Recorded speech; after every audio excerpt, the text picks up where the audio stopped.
kitchen. Today we are going to make a beautiful taco sauce or salsa, and it is a really easy and it is such a tasty recipe. It just takes a few things into a fry pan for a few minutes, blend it up, and we're done. So here we go. Now I have a small brown onion that I have taken the skin off, and we're going to just slice it down and then across as finely as you can. So it's not pretty quick.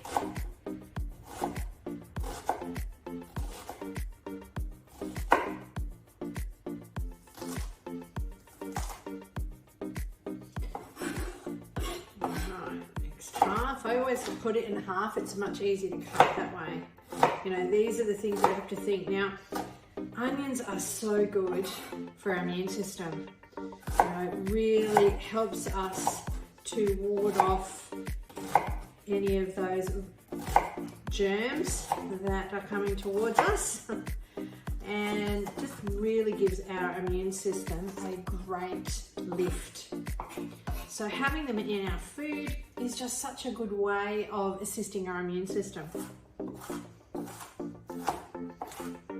Now, a lot of people ask me, what do you do about the crying bit? Well, there's lots of different ways you can do it. You can cut your onions and pop them into the freezer for a little bit, and that freezes the juices so that you're not quite being affected by them. Another way is just to throw them in a bowl of water for 10 minutes. It also reduces the acidity to them, and so you won't get that because that's the acid coming out in the onions, okay? So other ways is just to deal with it or you just get used to it, you know. All right, so the next thing we've got is a capsicum, and a really easy way of not wasting too much of your capsicum is to just go around the top of the capsicum. So, you know, in a lot of cases, so many people waste so much of it. And then we're just going to pull it out like that. Now, you can use that in your garden, and you can just pop it in the ground, and you'll find that you can get a whole lot of capsicum plants out of that. Now, mine is an organic capsicum, so you are better to use the seeds from organic capsicum. And if anyone's interested, I can go into that a bit later. So there's a lot involved in that as well. So now you can just take out those white bits. So I just slice it into a few pieces, get rid of that white pith. Actually, a lot of the time I use it, but a lot of people don't like it. So to me, it's just part of the capsicum, so it doesn't worry me. But I will take it out today just to show you how to remove it. Now there's a few seeds in there, so you can just rinse it under the tap. Okay. I have already washed it, if you're looking to get rid of the seeds, it's just easier, otherwise you're picking out them and they're just popping up everywhere. All right, so I'm going to, this is actually a large capsicum, I'm only going to do half, and I'll use half for something else. And we just slice it down, and then I just swing them around and chop and just dice them up. For those of you who are going to say to me, I can't deal with capsicum, it gives me indigestion. One of the good ways of dealing with that side of things is, so the acidity in a capsicum is in between the skin and the meat of the capsicum. So what you will find is that if you roast them and peel the skin off, you won't have the same reaction, okay? It gets rid of that acidity. Now, where this is concerned, we're frying it up.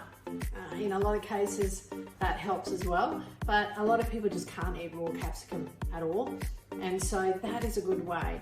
And so you barbecue it, or you can pop it in the oven and just burn until the skin's all black, and then you just peel the skin off and you've gotten rid of that acidic lining. All right, we're going to turn on our hob just in front of me here. We're going to pop a bit of grapeseed oil in there. Okay, grapeseed oil is really good because it allows for any types of temperatures that you're going to be using your fry pan at. Olive oil is not a good option. It is better for you to use it raw on your salads and things like that because you get the best nutrients from it. And when it gets heated to high temperatures, it can tend to get carcinogenic. So you need to just be aware that it doesn't like high heats. All right, so being induction, we're going to throw those. It's going to heat quickly, so we'll just throw our onion, and as you can hear, the moment it hit, it's already frying up. Right, we're going to get ourselves we're going to fry these up a little bit. Now what we want is we want everything soft. Now I am going to pop in our capsicum in 2 seconds. We'll just let the onion fry up. Now this is such an easy recipe, and I have to say it tastes better than any store-bought salsa. Okay, so being able to make these things yourself and know that they're easy to make is amazing. You can do this up and you can store this in your fridge. So when it's hot, you can just pop it straight into the containers. Okay, sterilize your containers and put the lids on so that they are nice and hot, so that they're nice and tight. So when the mixture's still hot, it will seal your containers. So there you have your own salsa. So you can make large batches up and have it in the back of your fridge, and it will already be sealed. Or if you have a room in your house that keeps a constant cool temperature, they will be fine. They'll be all nice and sealed in their jars. So this is why it's so great to save your jars, because there's so much food preserving you can do with those jars. You can make your own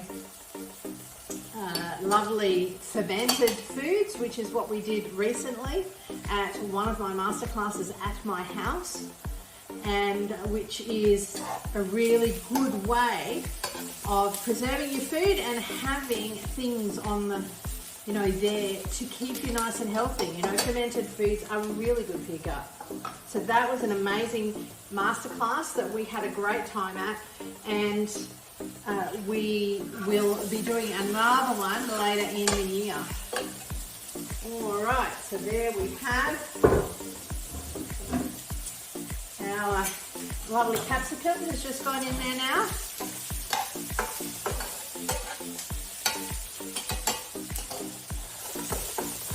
Just even that out so it's all got room to cook. Now we're going to let that cook for a good 5 to 8 minutes.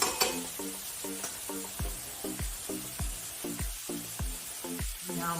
The smell is beautiful. I love the smell of onion when it cooks, and I love that extra capsicum in there as well. It gives it that lovely sweet smell.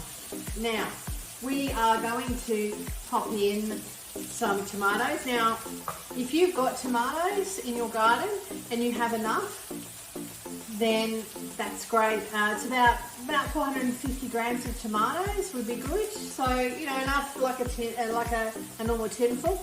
Or I do have my organic ones that I have in the can in my cupboard for those times when I don't have them. So it's a really good idea to have a little store of things that you use frequently, and I add a couple every week even if I don't use it, and then they're there when I can't get to the store, or something comes up and I need to whip something like this up. So it's just the best way to have salsa. I can't explain to you how good it tastes. Now, we are also going to be putting in some veggie stock. Now, I make my own vegetable stock. It's really easy to throw vegetables together. And we'll be doing that another time as well. And these are all the amazing recipes that we make and my clients learn about when they come to my master classes, but also when they work with me, because when we do our 6-week program, we have all these beautiful, easy to cook recipes that are healthy and really give your body lots of energy and vitality, because there's no rubbish in anything that we do and we make ourselves. There's no processed sugar in there. We're just looking after our body. Now, what we're going to do is we're going to pop in our tomatoes. Now I'm going to pop in just a wee bit of water, because that'll be boiled up just to get that beautiful tomato off the side of the tin. Now, yum, the smell. Now we're going to put everything in now, okay? Now, we've got those tomatoes. Bring that forward a bit.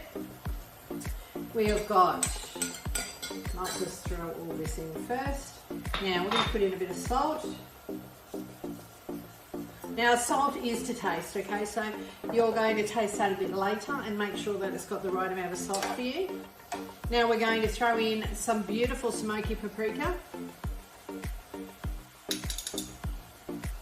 We are going to throw in some cumin.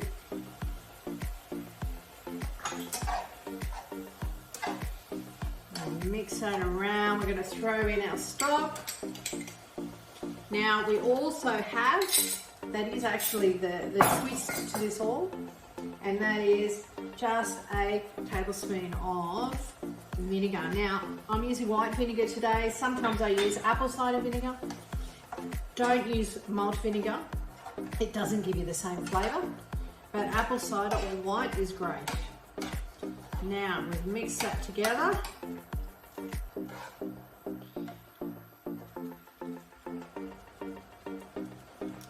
See that cooking there.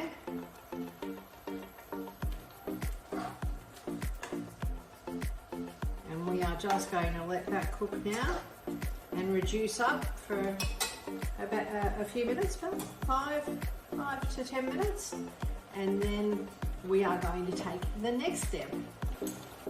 Now you need to taste it for salt, and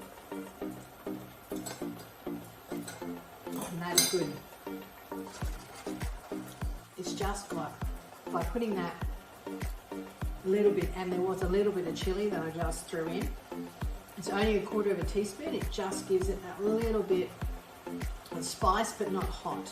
It just, you feel it at the end, but then it goes away. So we're going to turn this off. All right, I've just turned the hob off. It's all ready to go. Now we're going to blend it up, okay, into the blender. So I'm just going to, look, you can do this in a NutriBullet. This is my little tiny blender, but I actually find that, well, because this isn't a large amount, if you had a large amount, you could put it in your bigger blender, but I like to do it just in sections, and then I put it into a bowl and then mix it all together, and then you can pop it straight into your jar.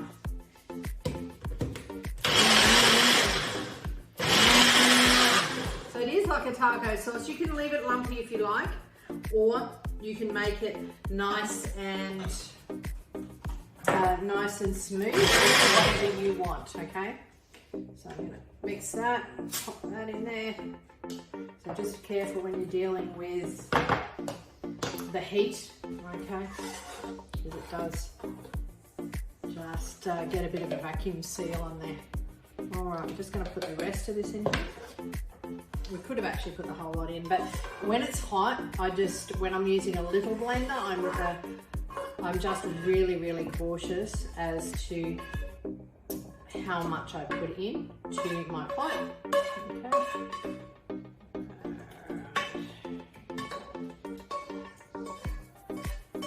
There we go.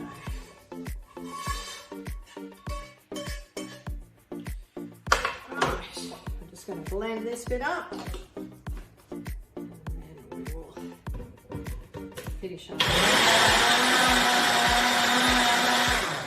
I don't have to have it smooth. I just have it so that I've sort of ground up any onion pieces that might be in there, because so many people are not into those onion pieces. And let's do it slowly so you don't have, and ground up the capsicum a bit more as well.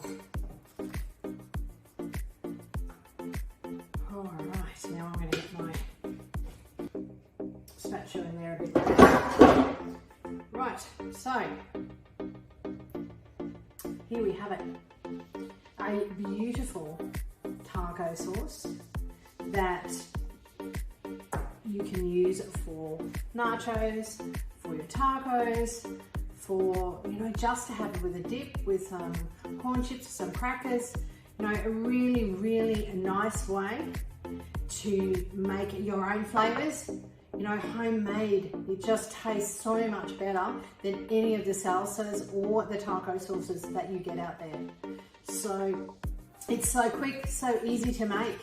So get in there and make it yourself, and know that all the products that you are putting into your food are natural, and there are nothing in there that you don't know is in there, you know, because there is so much added things into our food, including sugar in salsas, okay? So be aware there's usually a lot of sugar in salsas. Now, if you want to sweeten it slightly, you can put either a touch of maple syrup, or you can use a bit of coconut sugar, okay? But you probably, if you wanted to, I wouldn't use any more than about 1/4 teaspoon. It doesn't need it. It is beautiful the way it is. So there you have an absolutely beautiful taco sauce that your family will really, really love. So from my immunity kitchen to yours, take care, have an amazing week, and I'll talk to you soon. Bye for now.